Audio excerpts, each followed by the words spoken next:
सनातन हाट से आपने सनातन साहित्य खरीदा है, उन सभी हमारे भाई बहनों को बहुत बहुत धन्यवाद और वो साधुवाद के पात्र हैं और बहुत बहुत शुभकामनाएं कि आर्ष साहित्य उनके घरों में पहुंच रहा है। सनातन हाट पर जाकर के आप निःशुल्क अपने घर बैठे सत साहित्य मंगवा सकते हैं।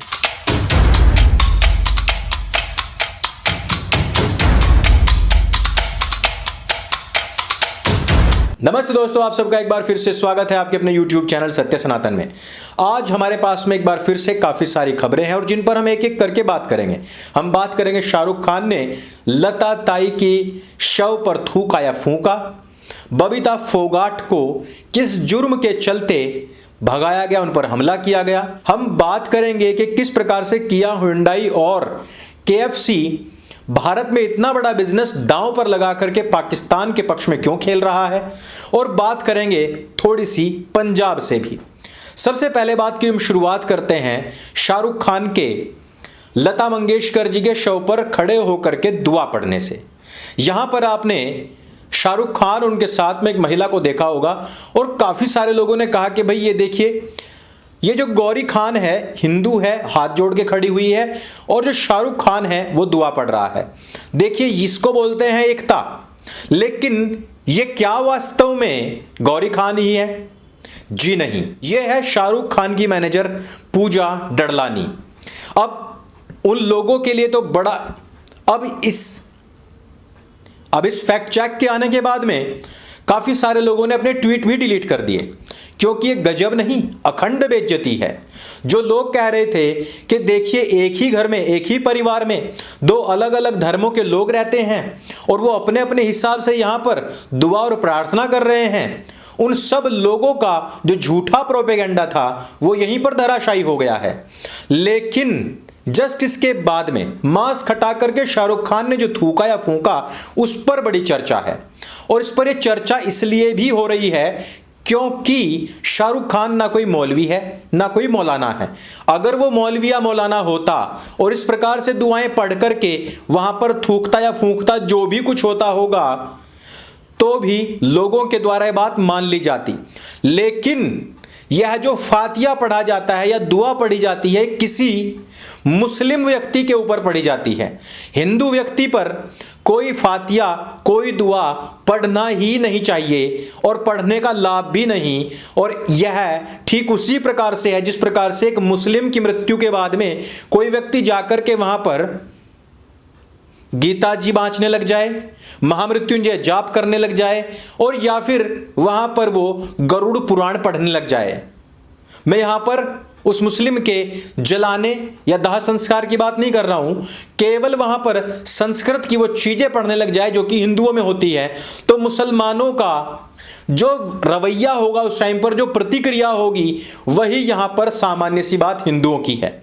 और सबसे बड़ी चीज कि लोग कह रहे हैं कि थूका नहीं है, फूंका है।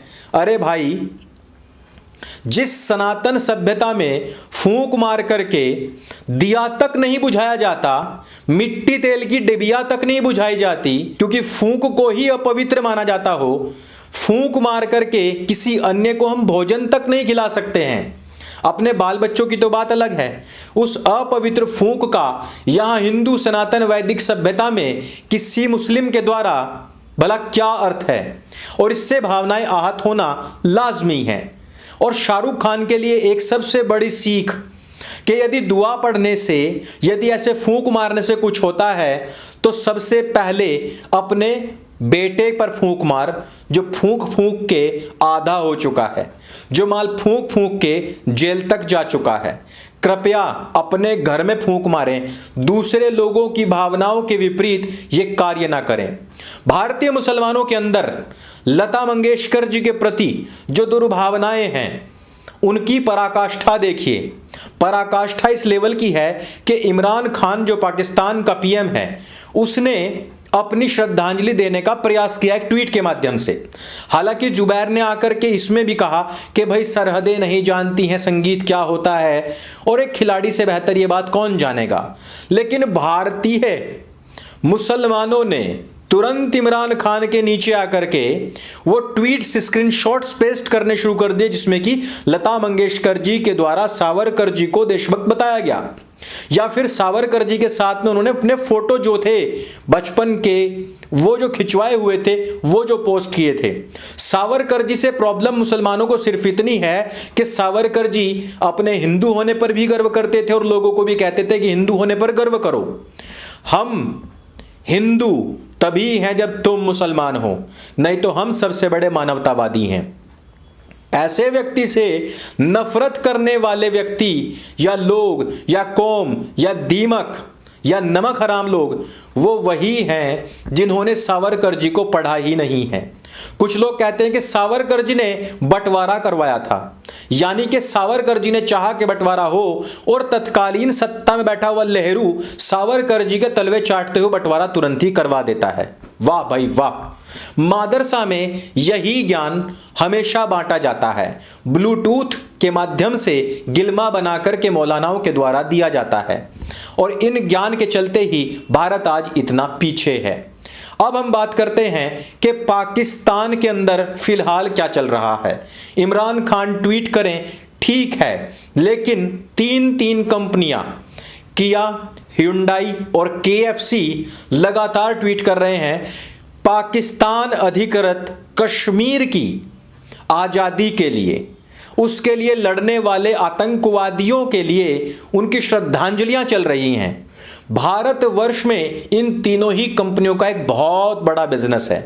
पाकिस्तान जैसे कंगाल देश में आए दिन इनके ऊपर छापे पड़ते हैं और लूट हो जाती है, लेकिन पाकिस्तान में रहने वाले ये कंपनी के जो ऑनर्स हैं वो जानबूझ करके इस प्रकार की बात कर रहे हैं ताकि भारतवर्ष को नीचा दिखाया जा सके।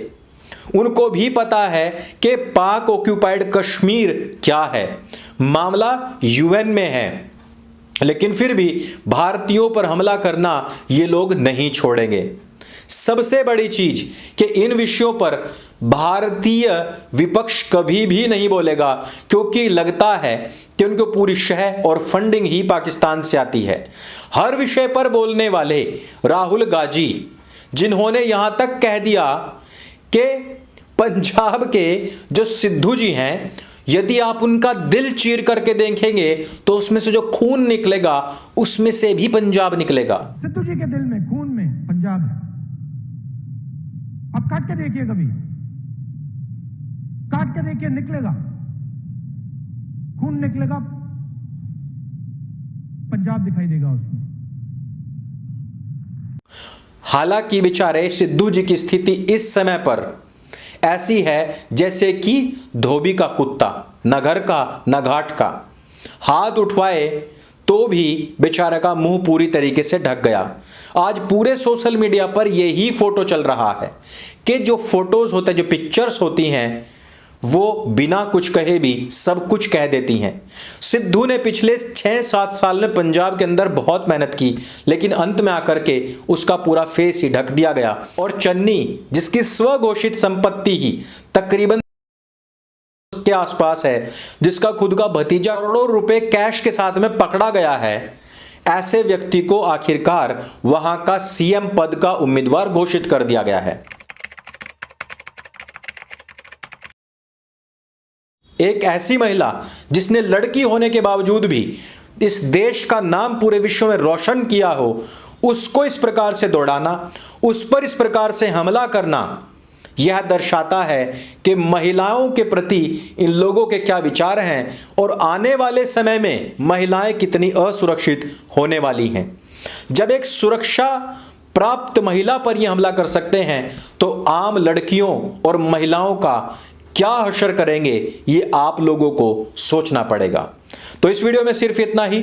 शाहरुख खान को लता मंगेशकर के शव पर फूंकना चाहिए था या फिर अपने घर में अपने बच्चों पर, यह हमें नीचे कमेंट करके जरूर बताइएगा। जो लोग एक सम्मानित महिला तलक को घेर करके उन पर हमला कर सकते हैं, आम महिलाओं के साथ में वो क्या हाल करेंगे, क्या हशर करेंगे, ये भी हमें जरूर बताइएगा। ये वीडियो अगर आपको अच्छा लगे, जानकारी से भरपूर लगे, तो उसको सबके साथ में शेयर अवश्य कीजिएगा।